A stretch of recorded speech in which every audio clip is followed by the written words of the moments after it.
드리겠습니다. 감사합니다. 우리 몇 분 하고 인사하겠습니다. 참자 오르셨습니다. 우리 같이 인사하겠습니다. 우리 한 번 더 인사하겠습니다. 큰 은혜 받으시기 바랍니다. 우리 같이 인사하겠습니다. 우리 옆에 분 뒤에 분하고 마지막으로 인사하겠습니다. 거의 다 왔습니다. 거의 다 왔습니다. 이제 오늘은 디모데 전서와 후서와 디도서에 관한 말씀입니다. 제목이 뭐라고요? 믿음의 아들에게 남긴 편지가 제목입니다. 벌써 믿음의 아들이라고 얘기하니까요, 떠오르는 게 있죠. 다음 세대, 다음 세대가 이렇게 떠오르잖아요. 오늘 디모데후서 우리 1장 7절에서 8절 아까 봉독하신 말씀 한 번 더 띄워줘 보시겠어요? 디모데후서 1장 7절에서 8절 아까 띄워주신 말씀. 디모데후서 1장 우리 7절에서 8절. 하나님이 우리에게 주신 것은 무슨 마음이 아니에요? 두려워하는 마음이 아니다. 오직 능력과 사랑과 절제하는 마음이다. 그러므로 너는 내가 우리 주를 증언함과 또는 주를 위하여 갇힌 자 된 나를 부끄러워하지 말고 오직 하나님의 능력을 따라 복음과 함께 뭘 받으라고요? 고난을 받으라. 저는 이 말씀을 읽다가 이제 그게 생각이 났어요. 이제 모세가 죽고 이스라엘 백성을 가나안으로 이끄는 그 복음의 바톤을 여호수아가 넘겨받잖아요. 그때 하나님께서 주신 말씀이 두려워하지 말라라고 하는 말씀이잖아요. 마찬가지로 사도 바울이 디모데후서는 이제 순교당하기 전에 마지막에 쓴 옥중서신이거든요.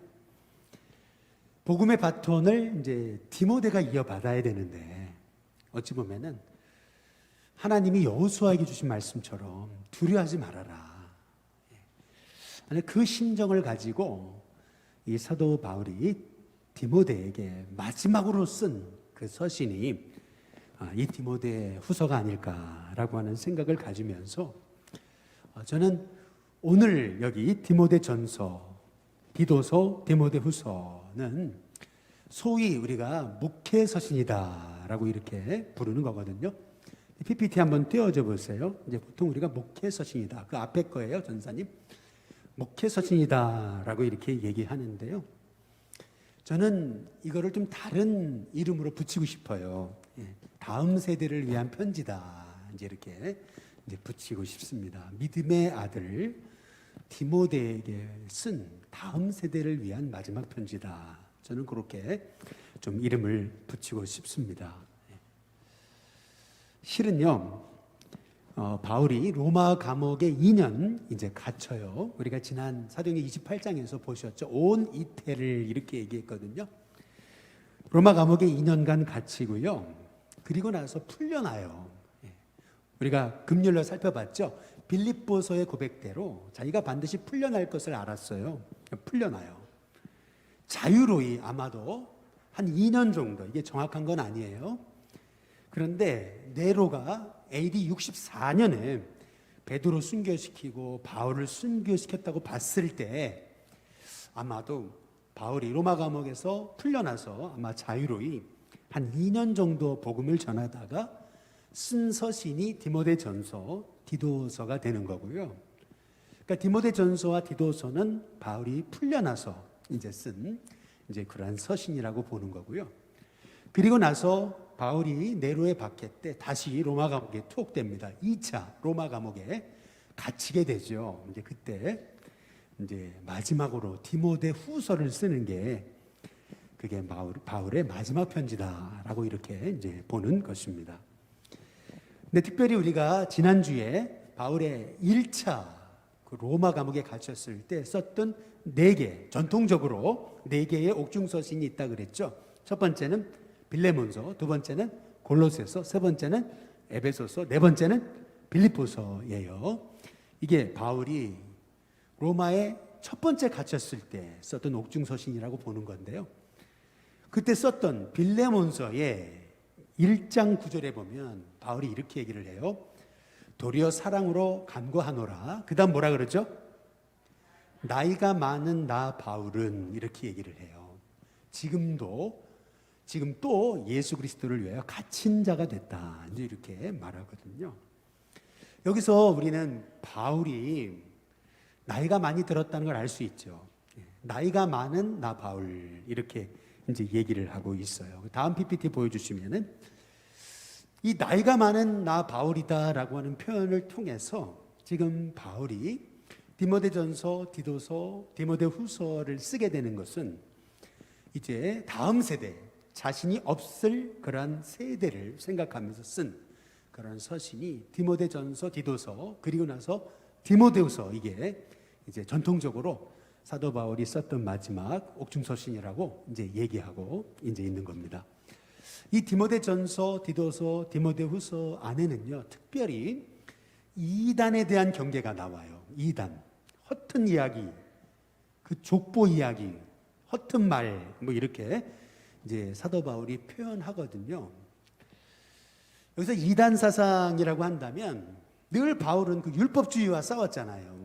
뿐만 아니라 이제 바울이 에베소를 떠나면서 에베소 장로들에게 했던 말 중에 내가 떠나면 흉악한 일이가 일어날 거다 이제 얘기했거든요. 이단들이 일어날 것을 예견한 거예요. 그런데 실제로 이제 진짜 이단들이 일어나게 됐던 거예요. 그래서 그 이단을 분별하고 그 이단과의 영적 싸움에서 승리하라고 이제 바울이 디모데와 디도에게 써보낸 편지가 이제 디모데전서, 디도서가 이제 되는 것이거든요. 거기 보면 헛된 변론, 뭐 족보 이야기라고 이렇게 얘기가 나와요. 예를 들면 이런 거예요. 가인이 아벨을 죽이잖아요. 그런데 가인이 뭐라 그러냐면 이제 하나님이 가인에게 이제 벌을 내리시잖아요. 근데 그때 가인이 뭐라 그러냐면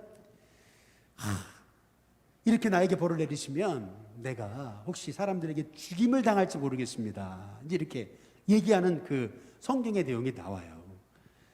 그 여기 보면은 그러면 아담과 하와의 자녀는 가인과 아벨뿐인데 아벨까지 죽였잖아요. 가인 혼자잖아요. 근데 어떻게 많은 사람이 날 죽인다 그럴까? 그러면 사람이 있었다는 얘기잖아요. 이제 거기에서부터 이제 그러면 족보가 어떻게 되느냐 해가지고 또 뭐 다른 사람들이 있었다 이제 이렇게 얘기하면서 막 족보를 만들어내가지고 헛된 이야기를 만드는 거거든요.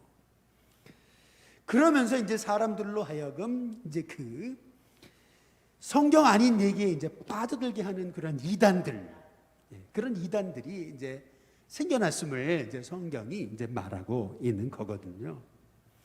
그래서 이제 바울이요, 이 디모데와 디도에게 특별히 이단을 경계할 것을 아주 강조하고 있는 것을 볼 수가 있습니다.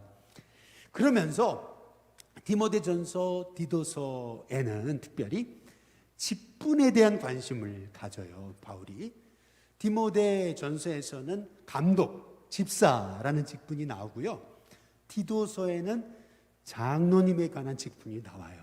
근데 여기서 우리가 좀 여러분 이해하시고 성경을 읽으셔야 되는 건 뭐냐면은 여러분 아시죠? 제가 권사님들 교육할 때 가끔 말씀드리는데 권사라는 직분이 성경에 있는 직분입니까? 없는 직분입니까? 네, 성경 없는 직분입니다. 네. 권사라는 단어가 성경에 나오지 않습니다. 성경에 없는 직분이에요. 아니 그러면 우리는 없는 직분을 받고 있네요 이렇게 얘기할지 모르지만 그렇지 않습니다.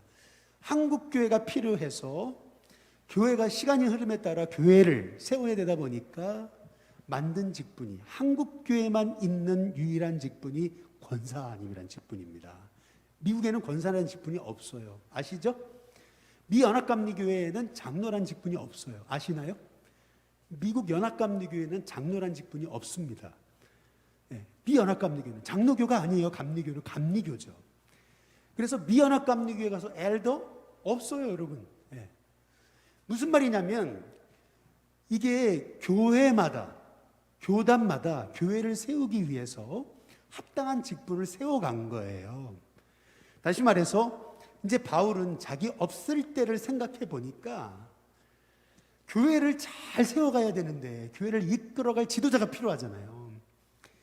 그래서 바울이 명명한 직분이 감독, 집사, 장로라는 직분이에요. 그런데 바울이 얘기한 감독, 장로라는 직분은요, 지금 여러분이 생각하시는 장로님이 아니에요. 원래는 바울이 얘기한 감독이라는 직분 그리고 장로라는 직분은 지금으로 말하면 목회자예요. 지금으로 말하면. 예. 그리고 집사라고 하는 직분이 또 있었던 거예요. 뭐 지금 집사님이랑은 비슷하죠. 그러나 조금 다른 것이 있다면 우리는 그냥 교회 나온 지 한 2년 정도 돼가지고 세례받고 그리고 11조 정도 하시는 분들을 집사로 세우지만 초대교회의 집사는 우리 시대의 집사는 다르다. 쉽게 말하면 교회를 위해 정성스럽게 봉사하는 사람을 집사로 세운 거다. 이렇게 보시면 되겠습니다. 그래서 여러분이 디모데전서나 디도서를 보실 때 감독이라고 감독의 직분을 사모하는 자에서 감독이라는 직분이 나오고 디도서의 장로님에 대한 직분이 나와요. 근데 이런 직분들은 실은 지금으로 말하면 목회자 정도 급이 되는 거다. 이렇게 보시면 되겠습니다. 그래서 거기 나오는 감독이라는 직분은 지금 우리 한국감리교회가 말하는 그 감독님을 의미하는 게 아닙니다. 네, 그렇게 여러분이 이해하시면 되겠습니다. 그런데 바울이 지금 직분에 대해서 얘기하는 목적이 있어요. 사실은 그것은 뭐냐면은 PPT 다시 아까 거 보여주시면은요, 충성된 사람을 세워야 된다. 여기에 핵심이 있습니다. 교회의 일꾼은 충성된 사람이어야 된다. 핵심은 거기 있습니다. 뭐 한 아내의 남편이 되고 뭐 술에 임박이지 아니하고 일구이연을 하지 않고 쭉 나오잖아요. 한 16가지 나와요. 감독의 직분에 관해서. 그런데 그 내용의 핵심은 뭐냐면은 결국 충성된 사람을 세워야 된다. 이것이 바울의 핵심적인 메시지예요. 그래서요, 디모데후서 한번 2장 1절로 2절에 보시면은요, 바울이 디모데에게 얘기하죠. 내 아들아, 그러므로 너는 그리스도 예수 안에 있는 은혜 가운데서 어떻게 하라고요? 강해야 된다. 근데 여기서 중요한 것은 그냥 강한 게 아니고 어떻게 강해요? 은혜 가운데서 강해야 돼요. 은혜 속에서 강해야 된다. 사람이 그냥 강하기만 하면은요, 그건 주의 일꾼이 아니죠. 주의 일꾼은 은혜 안에서 강해야 돼요. 그래야 은혜 안에서 강해야 성도를 품기도 하고 또 성도를 치리하기도 하고 교회를 세워가기도 할 수 있다는 거죠. 그런데 2절에 핵심이 있습니다. 2절 앞으로 이제 바울이 없을 그 시기를 생각하면서 디모데에게 했던 너무 핵심적인 말씀이 사실은 디모데후서 2장 2절에 있습니다. 이게 핵심입니다. 한번 같이 한번 읽어보겠습니다. 같이 읽습니다. 시작. 또 내가 많은 증인 앞에서 내게 들은 바를 충성된 사람들에게 부탁하라. 그들이 또 다른 사람들을 가르칠 수 있으리라. 여기 잘 보세요. 하나님이 바울을 충성되이 여겨서 복음 전하는 사도라는 직분을 주신 거예요. 그 바울도 충성된 사람이었죠. 하나님께서 충성되이 여겨 직분을 맡기신 거거든요. 그래서 바울도 많은 제자들이 있었지만 그 중에서 충성된 사람 디모데를 택해서 에베소로 보낸 겁니다. 지금 디모데는 에베소에서 목회하고 있어요. 그래서 이 디모데 전서는 에베소에서 목회하고 있는 디모데에게 보내는 편지예요. 바울도 충성되이 여겨서 하나님 자기에게 직분을 맡기셨잖아요. 마찬가지로 바울도 디모데라는 사람이 충성스러운 사람이었기 때문에 그에게 에베소 교회를 맡긴 거예요. 그렇다면 이제 디모데가 또 일꾼들을 세워가야 되는데 그 일꾼의 핵심이 뭐예요? 충성된 사람이라는 거예요. 아까 디모데후서 2장 2절을 다시 보여주시면은 2장 2절 내가 많은 증인 앞에서 내게 들은 바를 누구에게요? 충성된 사람들에게 부탁하라. 그러면 그들이 또 다른 사람, 그 또 다른 사람이 누구예요? 또 다른 충성된 사람을 가르칠 수 있으리라. 이제 이렇게 말하고 있는 거죠. 여러분 결국에는요, 교회는 그 교회에 얼마나 충성된 사람이 많은가에 따라서 결국 그 교회의 미래는 결정됩니다. 충성된 사람이 얼마나 되느냐라는 것이 결국에는 교회의 핵심이에요. 바울이 얘기했잖아요. 나를 충성되이 여겨서 직분을 맡기신 거고 디모데도 충성되이 여겨서 에베소 교회를 맡도록 한 거고, 디모데는 또 다른 충성된 사람, 또 그 다음 충성된 사람은 또 다른 충성된 사람을 찾아내서 교회의 일꾼이 되게 해야 된다라고 하는 그런 말씀입니다. 여러분, 왜 충성된 사람이어야 되는 건지 아세요? 왜 충성인 줄 아세요? 충성이라는 헬라어는요, 다른 말로 신실하다는 거예요. 충성이라는 말은요, 죽으라고 누가 일시키면 종처럼 일하는 그런 걸 얘기하는 게 아니에요. 충성의 핵심 단어는 그 안에 담겨진 뜻은 뭐냐면요, 충성된 사람은요, 믿을 수가 있어요. 무슨 일이든 맡겨놓으면요, 저 사람이면은 믿을 수 있다. 그게 충성된 사람인 거예요. 그런 충성된 사람이 교회를 맡고, 공동체를 맡고, 속회를 맡고, 그리고 부서를 맡고 할 때요, 그 공동체는 살아나는 거예요. 그래서 우리 예수님이 이 사도 바울이 디모데에게 했던 이 충성된 사람이라는 라 핵심이 뭐가 있는 거냐? 일밖에 모르는 그런 사람을 얘기하는 게 아니고요, 정말 믿을 수 있는 사람, 그게 충성된 사람이에요. 그래서 교회는요, 그렇게 충성된 사람이 몇 명이 있느냐, 여러분, 이게 교회의 미래입니다. 그래서 저는 오늘 우리 새가족 예수영접학교 6기를 오늘 종강했습니다. 그리고 7기부터는 제가 안 가르칩니다.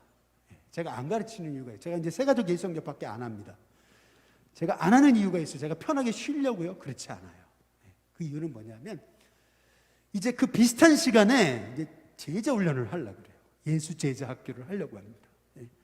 가만히 보니까 새가족은 열심히 이제 키워가고 있는 것 같은데, 그 새가족 다음에 충성스러운 사람들이 좀 일어나야 되는데, 우리 교회가 거기가 문제인 것 같아요. 그래가지고 이제 내년부터는 예수 제자 학교를 열어가지고 평일날에 해보려니까 너무 모이기가 힘드니까 주일날 속회 끝나고 그 중간 시간, 오늘 이거 우리 오후 예배 중간 시간에 좀 하려고 지금 준비 중에 있습니다, 사실은. 그래서 오늘도 우리 새가족 예수영접학교 6기 분들한테 나 이제 가르치지 않습니다. 끝났습니다. 이제 오반석 목사님이 가르치십니다. 제가 그렇게 얘기를 했어요. 결국에는요, 제가 이렇게 바이블 하이킹 하지만 오늘 몇 분 안 오셨잖아요. 그럼에도 불구하고 이거 하는 이유가 있어요. 결국에는요, 하나님의 말씀을 갖고 충성스럽게 일어나는 몇 사람이 중요한 거예요. 그 몇 사람, 그게 교회 미래입니다. 저는 여러분이 그 몇 사람이 됐으면 좋겠습니다. 그 충성스러운 사람이 되셨으면 좋겠어요. 오늘 여기 두 번째로 이 디모데 후서, 디모데 전서, 디도서, 디모데 후서에는요, 디모데, 디도를 향한 권면이 있어요. 근데 특별히 우리가 기억해야 될 것은 뭐냐면은, 신앙생활은 릴레이 경주와 같은 거거든요. 그래서 복음이 예수님에게서 바울로 갔잖아요. 바울에게서 디모데로 가야 되거든요.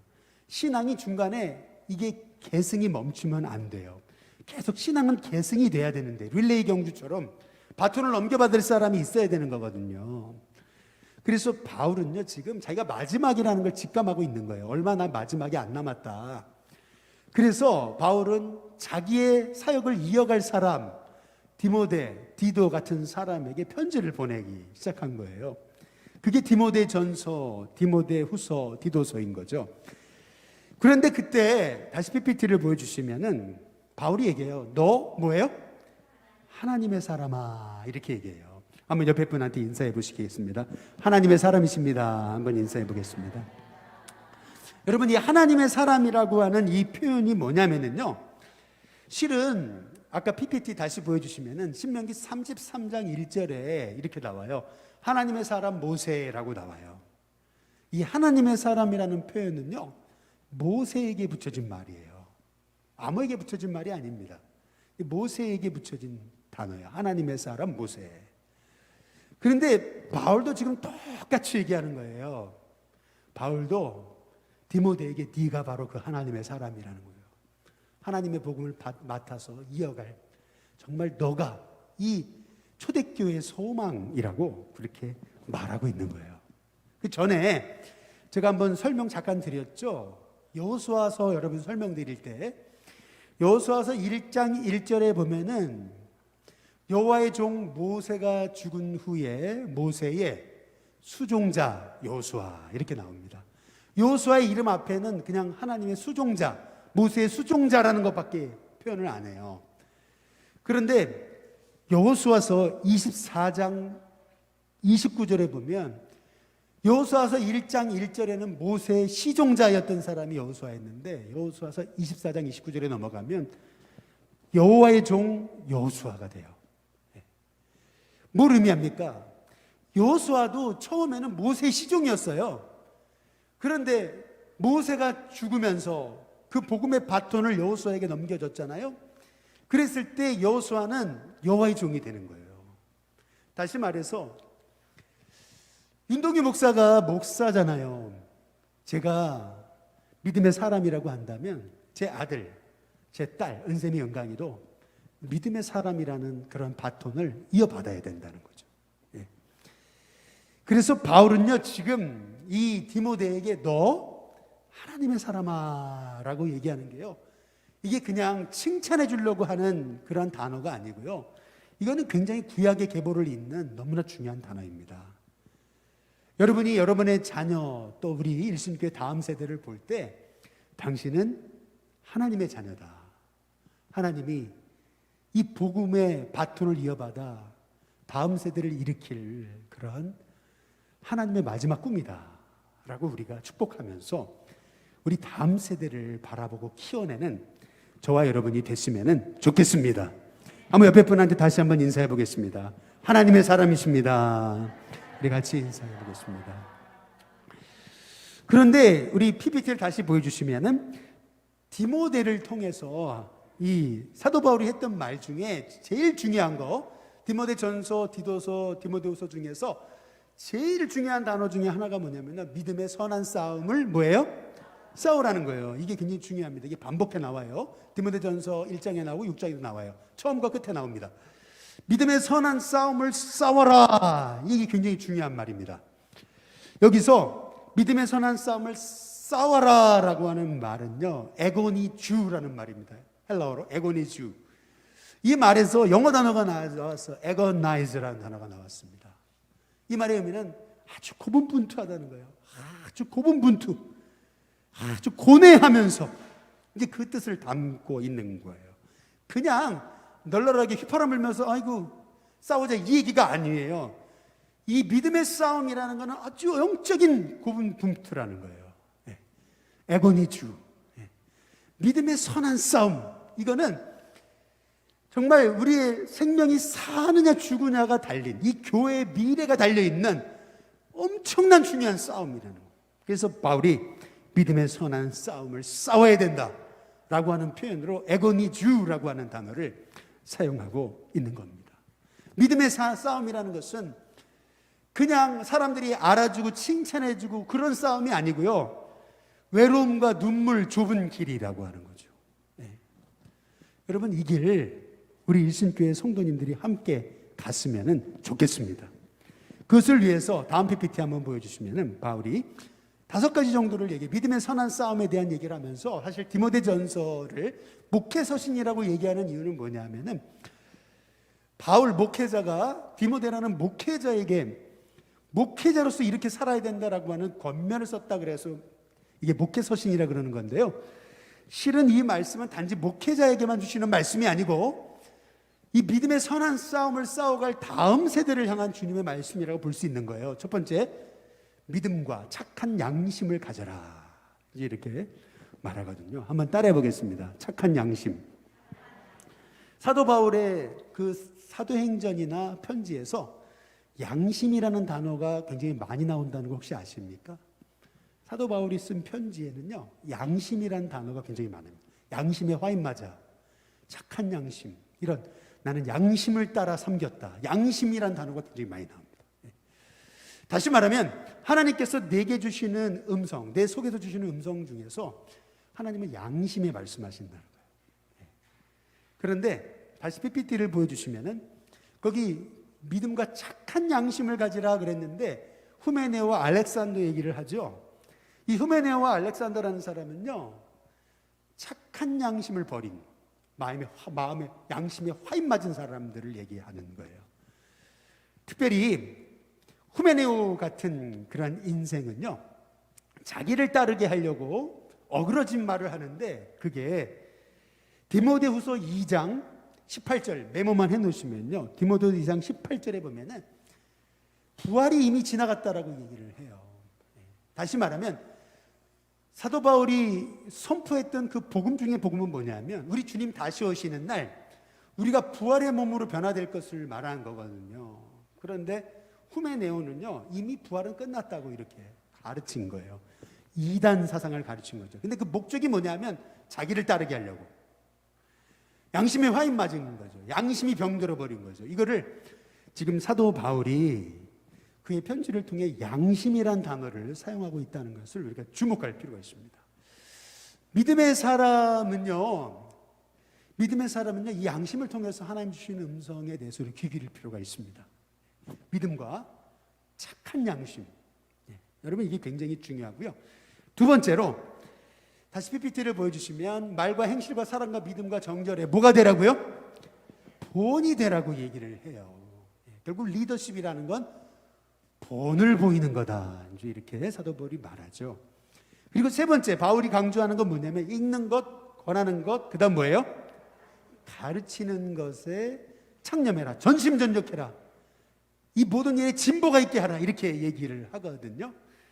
다시 말하면은요, 영적 싸움에서 승리하는 비결, 그것은 이 디모데의 어떤 특별한 의지에 달린 게 아니고 하나님 말씀에 있다는 거예요.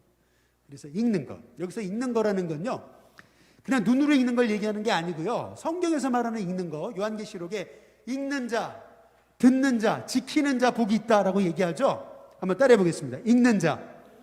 여기 성경에서 읽는다라는 표현은 뭐냐면 눈으로 읽는 걸 얘기하는 게 아니고요, 성경에서 읽는다라는 표현은 뭐냐면 소리내서 읽는 걸 얘기하는 거예요. 공공의 회 중에서 성경을 소리내서 읽는 거를 말할 때 읽는 거라고 표현하는 겁니다. 여기도 똑같아요. 읽는 것, 이것도 똑같은 표현입니다. 그래서 사실은 우리가 이 바이블 하이킹을 처음에 시작하면서 이렇게 창세기 1장 3장 읽었다가 뛰어가지고 그 다음에 7장부터 10장 하고, 그 다음 날에는 15장부터 16장 이렇게 해가지고, 사실은 제가 그렇게 프로그램을 짰어요. 왜냐하면 다 못 읽으실 것 같아가지고 쉽게 짰어요, 사실은. 근데 우리 성도님들 하시는 거 보니까 이거 뛰어먹어서는 안 될 것 같아요. 그래가지고 중간에 다 이제 껴놓은 거예요. 이제 그러다 보니까 막 순서가 뒤죽박죽이 돼가지고, 사실은 어제 그리고 그저께 여러분 요한계시록 읽으셨잖아요. 근데 아직 읽을 차례가 아닌데 이게 막 중간에 껴놓다 보니까 이렇게 됐어요. 하실 수 있을까 했는데 너무 잘하고 계세요. 한 40-50분 정도가 지금 따라오고 계십니다. 그래서 마지막 날 우리가 근사한 금메달을 준비하고 있거든요. 그래서 이제 목에다 다 걸어드릴 텐데, 내년에는 아예 그냥 처음부터 한 3장, 4장, 5장씩 해가지고 1년 12월 한 18일 정도까지 끝내는 걸로 지금 하려고 하고 있습니다. 그냥 순서대로 그냥 이렇게 해서 읽어나가는 걸로 해가지고, 올해는 이제 뒤죽박죽 됐는데 내년에는 그냥 무조건 순서대로, 그 대신에 바이블 하이킹 순서대로 그렇게 해서 내년에 다시 한번 도전해 보려고 하고 있습니다. 왜냐하면 성경을 읽어야, 그래야 그 말씀이 내 인격이 돼서 결국 내 영이 살잖아요. 이 말씀이 내 안에 살아있어야 내 생각이 자꾸 세상의 허튼 곳에 쫓아가지 않거든요. 그래서 처음에 지금 한 번 읽었는데 감이 안 오시잖아요. 사실 바이블 하이킹을 했어도. 내년에 하고 그 다음 하다 보면은요, 여러분 성경이 손에 잡히고 성경이 여러분 안에 역사하는 은혜가 있게 될 줄로 믿습니다. 그래서 한번 우리 신앙생활하면서 말씀에 붙잡혀보자. 여러분, 이게 바울이 디모데에게 했던 마지막 권면이에요. 읽는 것, 권하는 것, 가르치는 것에 어떻게 하라고요? 창념하라 그랬어요. 창념하라. 거기에 완전 몰입해라고 이렇게 말하고 있거든요. 저와 여러분도 그렇게 됐으면 좋겠습니다. 그다음에 다시 PPT를 보여주시면, 네 번째로 바울이 했던 말 중에 디모데전서 5장 23절에 보면 건강관리를 하라고 그래요.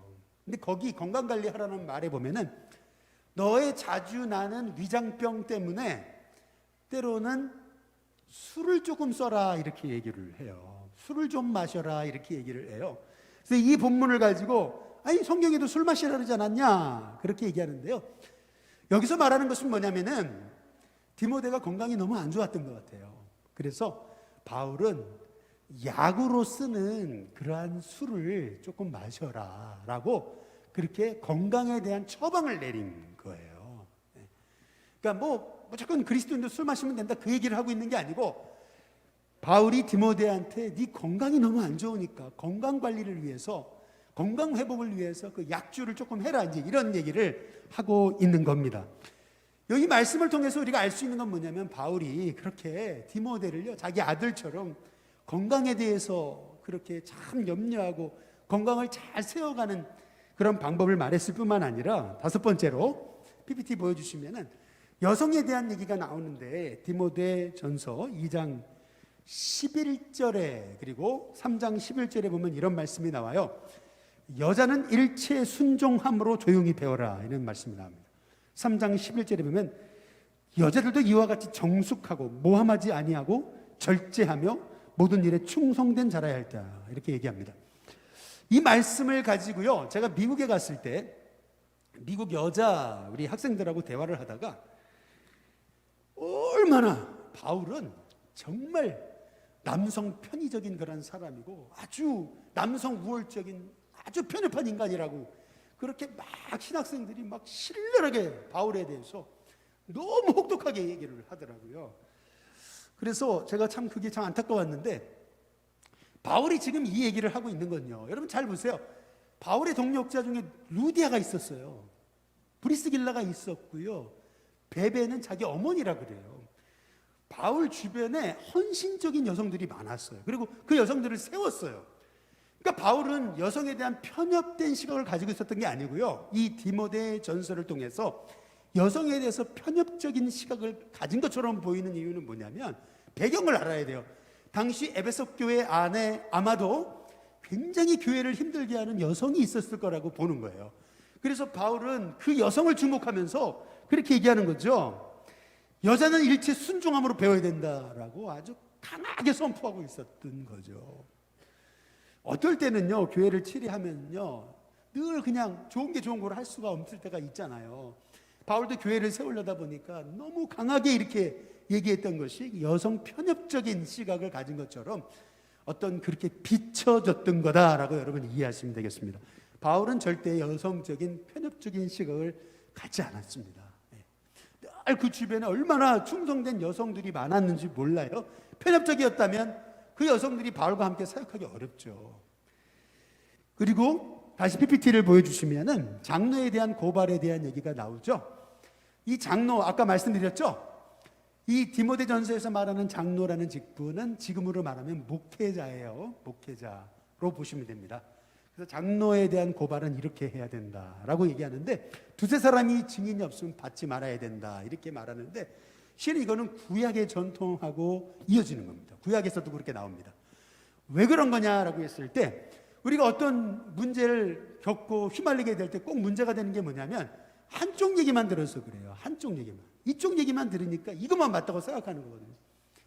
그래서 바울은 이쪽 얘기도 들어야 된다라고 지금 얘기하고 있는 거예요. 그러니까 우리가 언제든지 어떤 인간관계의 문제나 어떤 문제가 생길 때 한 사람만 얘기 들으면 안 돼요. 상대방 얘기도 들어봐야 되고 양쪽 다 얘기 들어봐야 되고 우리가 여러 사람의 얘기를 들어볼 필요가 있다라는 거죠. 이게 사도 바울이 이 디모데에게 권면한 참 아버지다운 권면이에요. 그리고 다시 PPT를 보여주시면은 거기 이렇게 나옵니다. 디모데의 뭘 걱정해요? 나이를 걱정해요. 디모데 전서 여러분 4장 한번 12절에 보시면 누구든지 내 연소함을 업신여기지 못하게 하라 이렇게 나옵니다. 아마도 디모데가 어려가지고 젊어가지고 그래서 이 공동체에 좀 무시를 당하고 했던 것 같아요. 여러분 사실 그렇죠. 아무리 교회도 나이 보게 되고요. 어떤 외적인 모습 보게 되는 거죠. 그래서 바울은 이 디모데에게 너의 연소함을 업신여기지 못하게 말과 행실과 사랑과 믿음과 정절에 있어서 믿는 자에게 본이 되라 이렇게 말씀하고 있어요. 결국에는 젊은 목회자가 교회를 이끌어가는 방법은 뭐겠어요? 늘 믿음의 본이 되는 방법밖에 없고요. 그리고 그 다음 말씀 중요한 거죠. 내가 이를 때까지 읽는 것, 권하는 것, 가르치는 것에 전념해라. 결국에는 목회는 나이로 하는 게 아니고 영적 권위로 하는 거라면, 그러면 젊은 목회자라도 말씀의 권위가 있으면 그러면은 그 공동체를 잘 이끌어갈 수 있다. 지금 바울이 그 충고를 하고 있는 겁니다. 그래서 바울이 디모데에게 남긴 이 편지를 잘 하나하나 음미해서 살펴보면은요, 바울이 얼마나 다음 세대에 대한 그런 깊은 관심을 가지고 있었나. 자기 없을 때를 생각하면서 이 디모데에게 참 하나하나 잘 코치하고 있다는 느낌이 듭니다. 그래서 여러분이 이제 디모데전서, 디도서, 디모데후서 읽어 나가면서 그런 마음을 가지고 이제 하나하나 읽어 나가시면은 여러분 되겠고요. 이제 마지막 세 번째로 디모데전서, 디도서, 디모데후서에서 우리가 기억할 것, 특별히 이제 바울의 마지막 편지, 마지막 옥중서신이라고 얘기하는 그 디모데후서, 우리가 좀 3장과 4장을 살펴볼 필요가 있습니다. 그것은 뭐냐면요, 바울은 지금 때에 관한 관심을 가지고 있습니다. 그때가 언제냐면 마지막 때다라고 그렇게 지금 여기고 있는 거예요. 실은요, 성경에서 마지막 때는 언제입니까? 성경에서 마지막 때는요, 우리 주님이 십자가에 죽으시고 부활하신 순간부터가 마지막 때입니다. 그때부터 주님 다시 오시는 날까지가 마지막 때예요. 그래서 성경이 말하는 마지막 때예요. 그러니까 우리는 지금 마지막 때를 살고 있어요. 바울이 지금 마지막 때다라고 얘기한다면 우리는 말세 지말에 살고 있다는 거죠. 진짜 마지막 때를 살고 있는 게 우리라는 거죠. 그래서 바울이 디모데후서 3장 1절에서 5절에 뭐라 그러냐면, 너는 이것을 알라, 말세에는 무슨 때라고요? 말세는 고통하는 때입니다. 근데 그 다음 말씀이 너무 중요해요. 왜 말세가 고통하는 때인가? 2절에 보세요. 사람들이 누구를 사랑해요?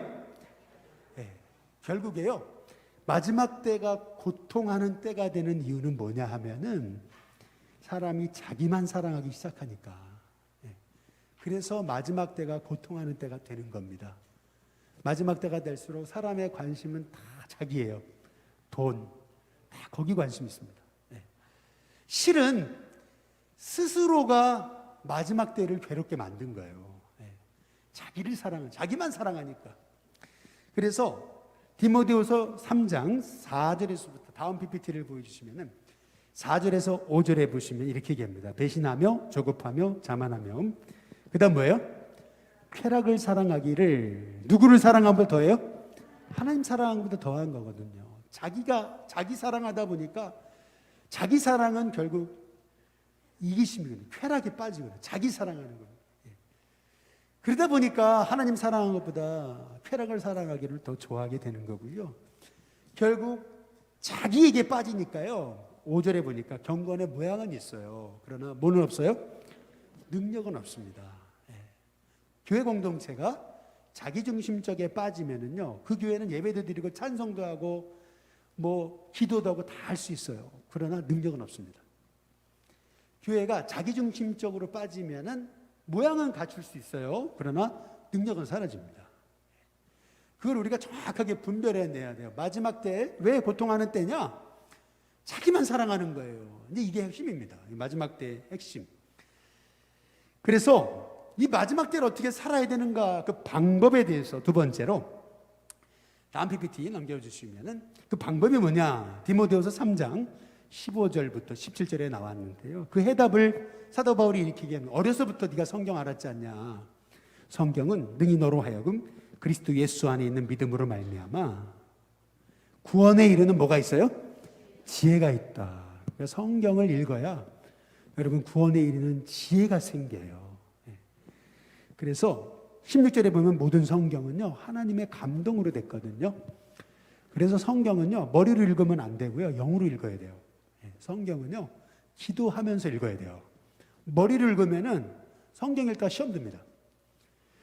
성경은 반드시 하나님의 감동으로 영으로 읽어야 돼요. 그렇게 되면 교훈과 책망과 바르게 함과 그 다음 뭐예요?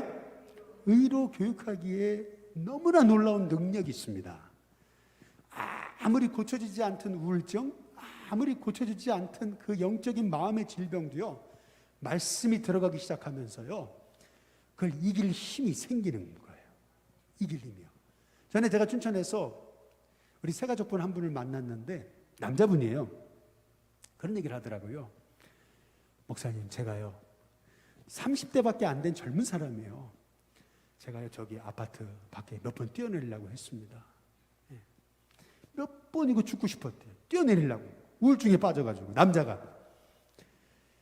그런데요 그분이요 새벽기도 나오고요 은혜 받고 말씀 붙잡히니까요 사람이 확 바뀌더라고요. 그리고요 그렇게 애가 안 가졌는데 애가 안 생겼어요. 근데 애가 생기더라고요.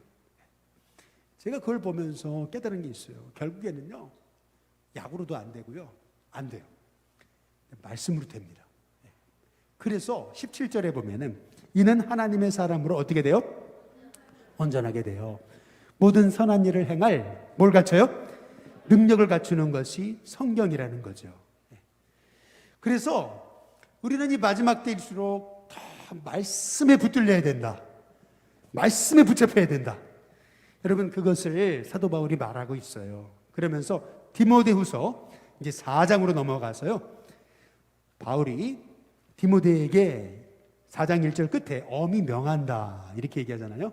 여러분 이건 권면이 아니고 명령입니다. 그 명령이 뭐냐면 2절 다 함께 읽어보겠습니다. 같이 있습니다. 시작. 너는 말씀을 전파하라. 때를 얻든지 못 얻든지 항상 힘써라. 범사에 오래 참음과 가르침으로 경책하며 경계하며 권하라. 바울이 디모데에게 했던 마지막 권면이 뭐냐면요. 말씀을 전파하라는 겁니다. 때를 얻든지 못 얻든지 항상 힘쓰라고 얘기한 거죠. 마지막 때일수록 여러분 저와 여러분 정말 복음 전하는 데 힘쓰는 하나님의 종들이 돼야 될 줄로 믿습니다. 근데 바울이 그런 얘기를 해요. 디모데후서 4장 3절에서부터 보면요. 때가 이른데요. 사람들이 바른 교훈을 받지 않고요. 귀가 가려워져 가지고 자기의 사욕을 따를 스승을 많이 둘 거다. 이렇게 얘기해요. 무슨 말이냐면요. 제가 구글 이메일을 사용하거든요. 근데 그 구글 이메일에요. 김민정이라는 여자가 아이고 목사님 잘 계셨어요? 이렇게 문자가 이메일이 왔어요. 아이고 요새 많이 추우시죠? 이렇게 이메일이 왔어요. 김민정이라는 여자가. 클릭을 딱 했더니요. 신천지예요.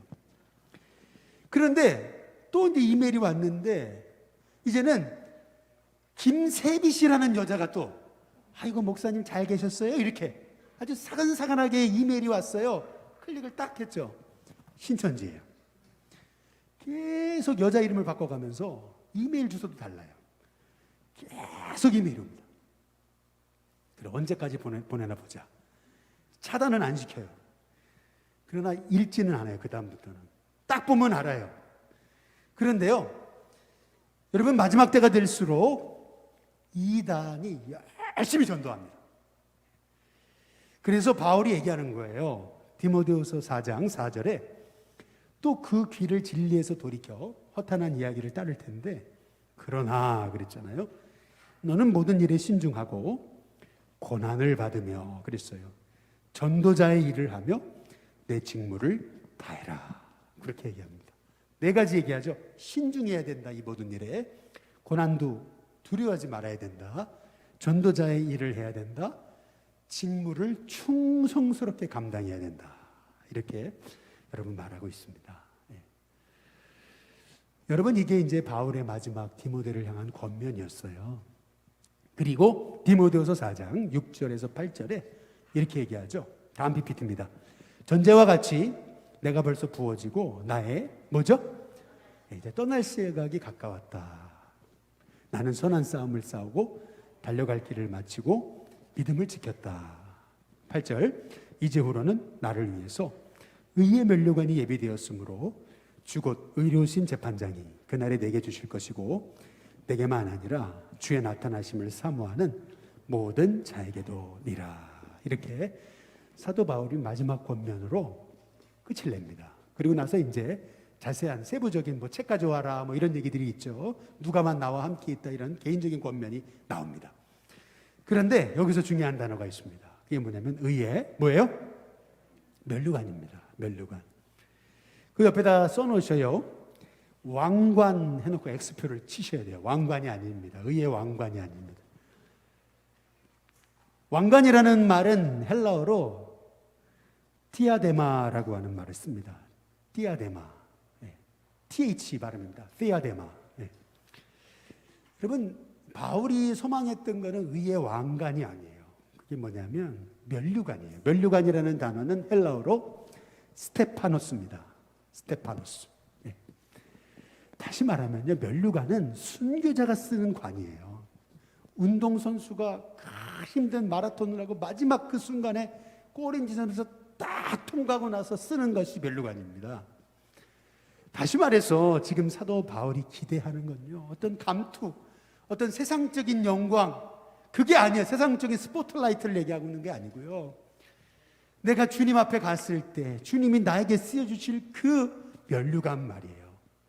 주님을 위해서 눈물 흘리고 주님을 위해서 인생 드린 사람에게 주신 마지막 주님의 그 면류관, 주님의 칭찬.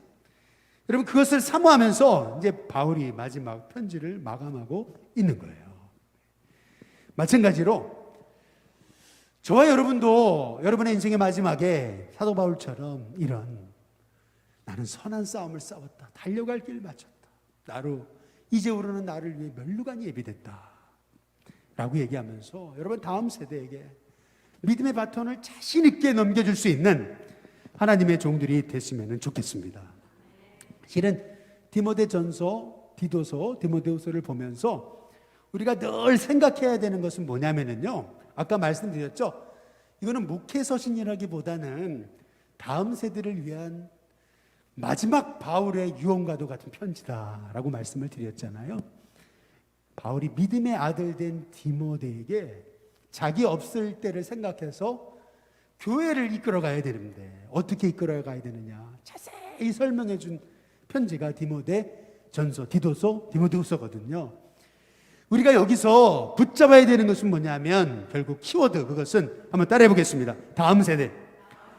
다음 세대. 바울이 열심히 전도했으면 뭐예요? 그 다음에 이단들이 일어나가지고 다 그 영혼들 지옥으로 끌어간다면, 그러면 그 영혼들 어떻게 되는 겁니까? 바울을 이어서 복음을 전할 디모데 같은 사람이 있어야 되는 거잖아요. 디모데가 없다면 바울은 실패한 목회자예요, 사실은요. 그런 의미에서 여러분도 여러분의 디모데가 있습니까?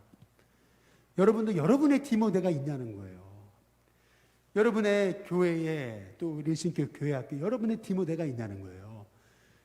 내 다음, 내가 없어도 내 이 맡겨진 사역을 바톤을 이어가서 갈 사람이 있냐는 거예요.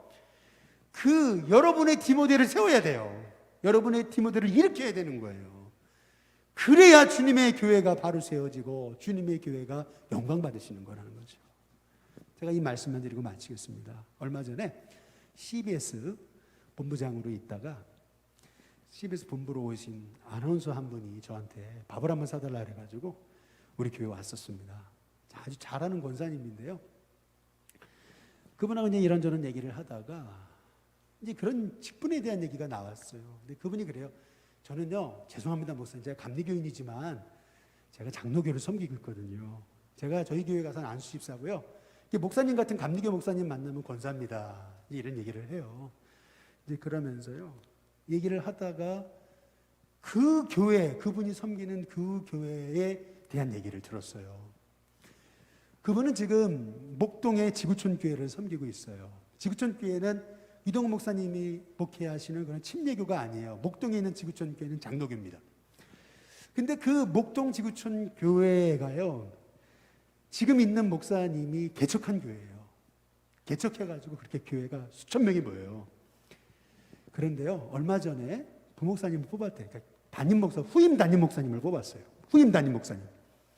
몇 살인 줄 아세요? 43살이에요. 43살에 후임 목사를 뽑았는데요, 그런데 그 교회 부목사님이에요. 네. 교인들이요, 투표를 했는데 99몇 %로 이분이 담임 목사가 됐다는 거예요. 그러면서 이 목사님이 하시는 말씀이, 그래 100%가 안 돼야 이게 공산당이 아니라 그러겠지. 이 목사님이 이렇게 조크를 하시더래요. 그러면서 이 목사님이 평생 일군 교회지만은, 그러나 우리 교회에서 헌신적으로 목회한 부목사님이 우리 교회를 이어받는다. 딱 정관을 만들어가지고 딱 넘겨주고 12월에 바톤 터치한다는 거예요. 제가 그 얘기를 듣고요, 너무너무 놀랐어요. 야, 그 큰 교회에서 43세 목사님이, 그것도 부목사님이 담임이 돼가지고, 야, 이거 상상도 못할 일이다. 너무나 충격받았어요, 사실은요. 그런데 그 권사님 얘기가 대단했어요. 우리는 너무 기뻐한다는 거예요. 너무 잘 됐다는 거예요, 우리 교회의 미래를 위해서. 야, 제가 그 얘기를 들으면서요, 그분이, 그 지구촌 교회 그 담임 목사님이 굉장히, 사실은 제가 전부터 이렇게 어디 세미나 가면은 그분을 봤었어요. 그 1000명, 2000명, 3000명 다니는 교회 목사님이 그렇게 열심히 배우러 다니시더라고요. 제가 얼굴을 아니까, 멀리, 개인적으로 몰라도. 그런데 야, 어떻게 이렇게 자기 다음 교회를 위해서 이렇게 그냥 이런 후임자를 세우고 하는 과정을 보니까요, 너무나 참 마음에 감동이 되더라고요. 여러분, 저와 여러분에게 있어서요, 여러분의 디모데가 있습니까? 여러분의 디모데 필요합니다. 우리 일심교회 교회학교 다음 세대 이끌어갈 디모데 있습니까? 우리 여기 있는 계신 분 중에서 혹시 자원 되시는 분 내년에 교사로 헌신하세요. 그래서요, 한번 영혼 살리고 영혼 세워가는데 한번 힘썼으면 좋겠어요. 조금 우리 어른들만 나가서 전도하는데 우리 아이들 나가 전도도 하고 교회학교 좀 일으켜보려고 저는 힘썼으면 좋겠어요. 그래서 우리 일심교회 다음 세대가 좀 일어나는 그런 역사가 좀 있었으면 좋겠습니다. 그래서 정말 우리 일심교회가 10년 후, 20년 후, 30년 후가 소망이 있는, 저는 그런 우리 일심교회 될 수 있게 되기를 주님의 이름으로 축복합니다. 기도하겠습니다.